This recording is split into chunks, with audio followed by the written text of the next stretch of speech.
नमस्कार बंधुगण, जय जगन्नाथ। मु डुई भाई आपण को स्वागत करुच्ची आम चैनल डुई को। बंधुगण, आपण मान तो जानिथिबे आम संस्कृति रे पानर एक गुरुत्वपूर्ण भूमिका रही। बहुत पुरातन जुगरू यही पानर आवश्यकता आम संस्कृति रे चली आसुची। से पूजा पर्वाणी हेउ कि से विवाह व्रत कार्य हेउ अथवा श्राद्ध कार्य हेउ, पानर एक गुरुत्वपूर्ण भूमिका रही थाए।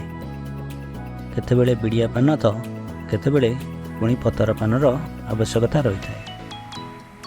एमिति कि आम आराध्य देवता श्री जगन्नाथଙ୍କ पाखरे मध्य ଏହା अर्पण करा जाय थाए एवं ଏହା मुखवास नाम प्रसिद्ध।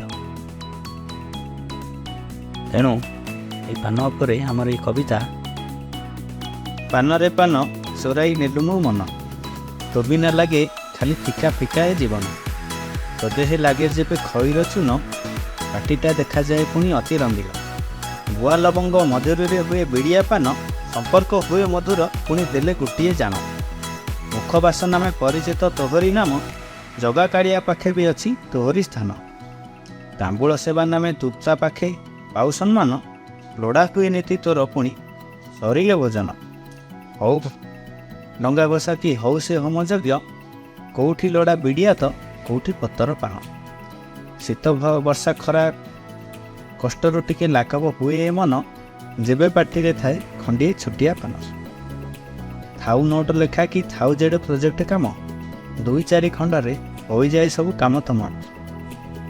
भोकिला पेटे भी से करे भल काम, खाइबा परे पुणी से करि थाए हजम। ओठ चापी चापी कथा कहती सब पानुआ जान, किछि प्रेमिका कहती तुम एक कथा किणुछि मोर मन। प्रेमिका सिना प्रेम करि थाए अल्प दिन, हेले पान भल पाउ थाए तुमको सारा जीवन। जदि केबे भूली जाए तुम प्रेमिका जान, दुख टिके लाघव हुए खंडे खाइले पा। जेते भी थाउ दुख कष्ट कि अबा टेंशन, प्रसाद पाई केते हालुका हो जाए मन। हौ नुआ बरस कि हौ से रज परब मान, खंडे न खाइले धरणी करे पुणी केते जे अभिमान। तथापि किछि जिनिस पाई मिछे हौ तु बदनाम, जानिला वाला जानिछि तो पंच रसर कारण। पान रे पान चोराई नेलु मो मन, तो बिना लगे खाली फिका फिका ये जीवन। तो बंधुगण, आशा करछि ये वीडियोटी आपको पसंद आसथिबो। तो भल लगी चैनल को लाइक कमेंट शेयर और सब्सक्राइब करने को भूलिएनि। आउ हाँ, बेल आइकन निश्चय दबाइबे। तेबे मु आसुची पुणी देखा अन्य एक नुआ वीडियो सह। धन्यवाद।